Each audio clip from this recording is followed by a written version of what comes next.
Pode ir? Doutor, a coletiva sobre a operação de hoje, a Bolsa Crack. Como é que foi elaborada essa operação, doutor? E quem são esses alvos? Bom dia a todos. Essa investigação ela decorreu de uma demanda de toda a sociedade daqui de Rio Preto, em razão do que vem acontecendo no centro da cidade, envolvendo os moradores de rua, mas não só os moradores de rua, principalmente o tráfico, que acaba envolvendo os moradores de rua. Na verdade, os moradores eles são a ponta mais fraca da cadeia. E diante de todo o caos que a cidade começou a viver com relação a esse movimento no centro, e é notório, é de conhecimento de todos, inclusive vocês noticiaram muito na imprensa esse fato, a gente resolveu tomar uma investigação. Só que o nosso alvo desde o início não foram os moradores de rua. A gente queria buscar quem eram os fornecedores de droga para esses moradores de rua, para dar uma pancada de forma definitiva não digo, mas de uma forma mais contundente no tráfico ali na região central. E nós começamos essa investigação sigilosa, em parceria com a Polícia Militar. Então, a Polícia Militar e o Ministério Público começaram uma investigação por meio de inteligência. E a gente acabou descobrindo quem eram os principais fornecedores de droga para os moradores de rua.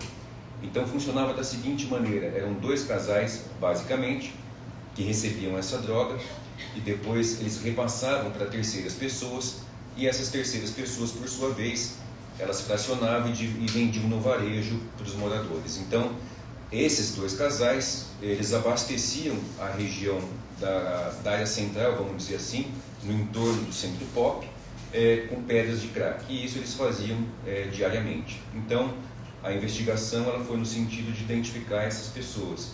Essas pessoas foram mapeadas, foram identificadas e hoje os 4 foram presos. Além delas, dos 4 presos, foi preso também uma outra pessoa que estava associado com os casais e que era um dos responsáveis por fazer a venda no varejo. Existem diversas pessoas que fazem a venda no varejo. No entanto, nós não conseguimos apurar a identidade de cada um deles, porque isso é muito difícil. Mas os principais a gente acabou identificando e hoje eles foram presos. Tá? Foi isso que aconteceu na operação de hoje. Doutor, vocês fiscalizaram dentro de estabelecimentos comerciais. Por quê? Ali eles guardavam as drogas? Havia notícia de que eles usavam os estabelecimentos comerciais, alguns hotéis do centro da cidade, para armazenamento de droga. Então, diante dessa notícia, a gente quis também fazer a averiguação desses hotéis. Nós cumprimos mandados de busca em 2 hotéis, com o apoio do Canil da Polícia Militar, e a Prefeitura, que também nos deu um apoio, a Secretaria de Finanças, os fiscais de postura, eles também fizeram uma averiguação da parte documental desses estabelecimentos. Se eles tinham ou não tinham alvará de funcionamento, se eles tinham ou não tinham o AVCB do Corpo de Bombeiros para funcionar. Uma boa parte não tinha. Tinha o hotel, por exemplo, que eu fui, ele estava completamente irregular, não tinha uma documentação, não tinha alvará de funcionamento. Então, agora as providências administrativas elas vão ser adotadas no âmbito da Prefeitura, com relação a esses estabelecimentos. Doutor, a operação tem o nome de Bolsa Crack. Por que esse nome? Olha, no curso da investigação, a gente acabou descobrindo que uma das formas de agir dessas pessoas era reter os cartões de benefício governamental, como Bolsa Família, por exemplo, como uma forma de garantir o pagamento do entorpecente.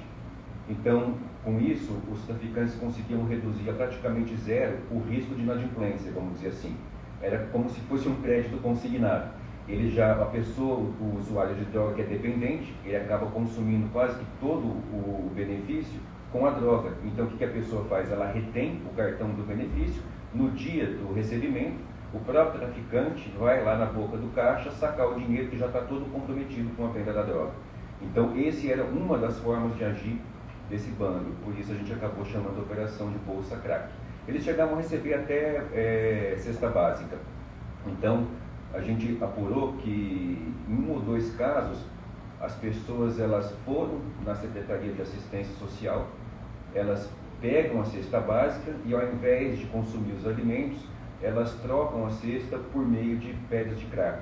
Então, assim, pessoal, no final das contas, a prefeitura por meio da cesta básica e a União por meio do Bolsa Família é como se eles estivessem bancando, financiando os usuários de droga e alimentando os quadrilheiros com o dinheiro do Estado. E é esse ciclo que a gente queria interromper.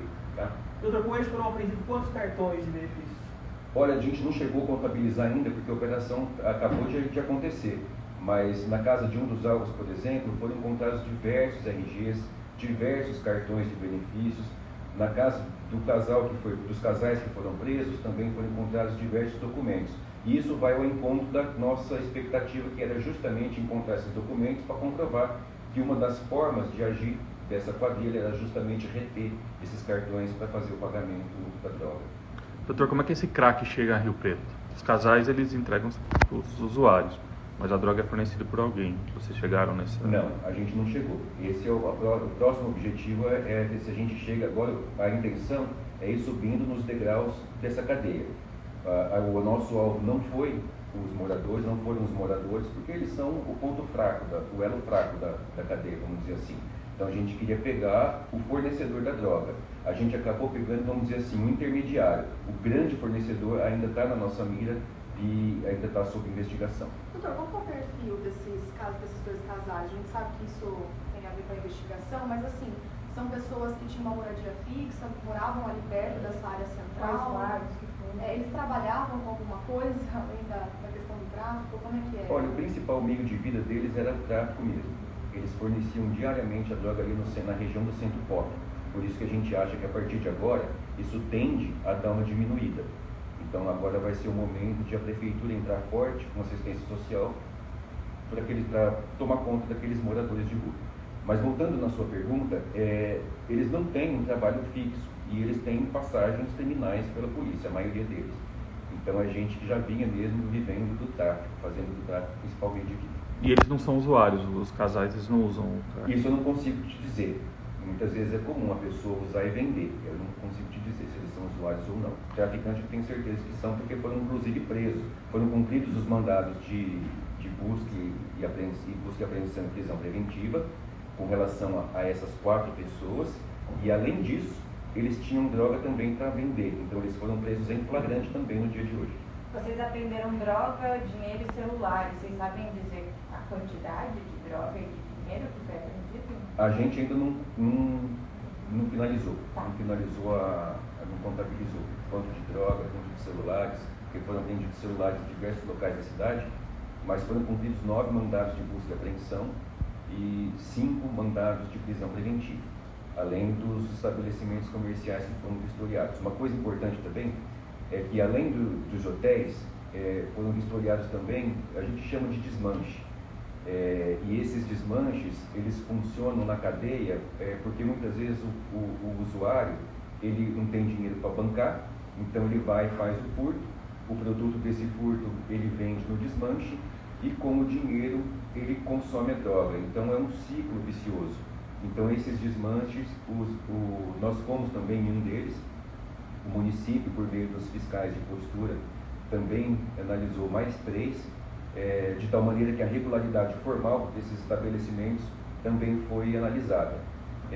Muitos foram notificados, dos 4, eu acho que um tenho certeza absoluta que não tem documento nenhum e estava tendo tráfico lá dentro, inclusive o dono foi preso, que é o que fica na região de prostituição, na região da zona que todo mundo conhece, e os outros 2 ou 3, eles também não tinham documentação nenhuma e foram notificados. Então, essa parte da prefeitura, uma vez notificado, o proprietário do estabelecimento ele tem um prazo para oferecer defesa. E se ele não oferecer defesa, não regularizar, aí é possível até a lacração desses estabelecimentos, que no fundo a gente sabe que funciona como receptação. Eu queria até perguntar para o Tenente Coronel Beltrame, da questão do Centro Pop, na região ali, sabe que a Polícia Militar tem conhecimento de tiroteios, de disparo de armas de fogo. Isso tem relação com o tráfico de drogas? Qual que é a avaliação que o senhor faz dessa situação? Infelizmente, o tráfico de drogas ele faz fundo para todos esses tipos de outros delitos, né?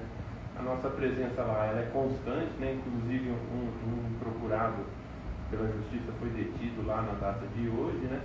E é difícil tem que ser um trabalho de inteligência muito específico para você poder relacionar tudo isso daí, que é o que o GAECO, o Ministério Público, está fazendo hoje, né? Mas a nossa presença lá, ela permanece, né? E caso aconteça algum tipo de delito nesse sentido, será prontamente reprimido pela Polícia Militar. Sobre a operação de hoje, como é que foi o trabalho do BAEP auxiliando, no caso da ECO? Hoje nós contamos com 44 policiais, foram 11 viaturas para dar pleno cumprimento, né, ao que foi requisitado pelo Ministério Público, né, e garantir a segurança de todos. Acreditamos que não teve nenhum tipo de intercorrência grave, né, e a gente conclui que foi plenamente satisfatório, né, a nossa missão. Então, como era empresa reciclagem, eles podem também, talvez, essa onda de furto de fios que o Nuclear está passando? Isso será investigado? Sim, provavelmente. O furto de fio, muitas vezes, é justamente para isso que eu falei para vocês. O usuário, o dependente químico, ele faz o furto desses fios justamente para o produto da venda desses fios ele comprar o crack. Então tem uma relação, sim. Doutor, qual que é o tamanho da massa de usuários de drogas? E se há uma disputa por grupos, os dois casais, mas há grupos rivais desse grupo, enfim, disputando esse mercado em Rio Preto? Com relação à primeira pergunta, eu não tenho como te informar. Eu não tenho exatamente assim, um número preciso para passar de quantos usuários são. Eu sei que são muitos moradores de rua e uma boa parte, talvez a maioria, é usuário de crack. É por isso, justamente, que esses traficantes, eles acharam, vamos dizer assim, usar uma linguagem do mercado, um nicho, porque eles acabavam explorando essas pessoas, inclusive penhorando, vamos dizer assim, o benefício governamental deles. Então eles acabaram encontrando um nicho de mercado ali.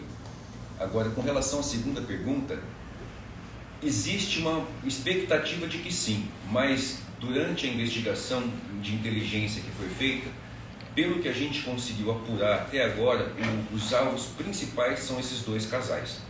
Por isso que a gente acha que agora a tendência é dar uma diminuída na questão do tráfico no centro pobre. Você tem a idade deles, esse casal aí? Não tem, mas é pessoal assim, não é muito novo, mas também não é meia idade, vamos dizer assim. O senhor teria os bairros onde eles moravam? Na Vila Toninho. Nossa, que bom. Moravam na Vila Toninho. O casal. Isso. Todos os dias eles iam para o centro pobre. E doutor, hoje vocês estavam ali na Vila Maior, porque ali eles utilizavam então para guardar os entorpecentes. Aonde você fala? Na Vila Maior, que estava...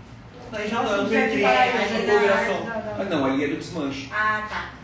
Ali são os locais das sucatas, né? Do ferro velho.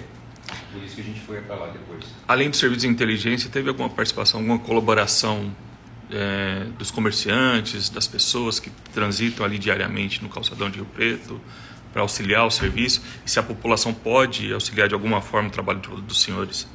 Olha, os comerciantes, eu tenho notícia de que eles têm grupos de WhatsApp entre si e do Consegue. Então, a gente acaba tomando conhecimento das demandas dos comerciantes por meio desses grupos de WhatsApp, que tem colegas, inclusive, que fazem parte.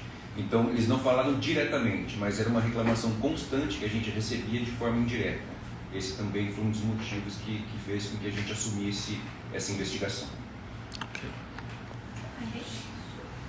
Só isso? Doutor, eu sou a querida que vai pedir ao vivo para o senhor. Pessoal, vocês viram aqui ao vivo a entrevista coletiva aqui no GAECO, Ministério Público, o comandante do BAEF, o comandante Beltrame, o coronel Beltrame. Vocês ficam aí com mais informações, porque vocês sabem, jornalismo aqui tem lado. O seu, a gente retorna a qualquer momento com mais informações. Porque então a gente pode fazer uma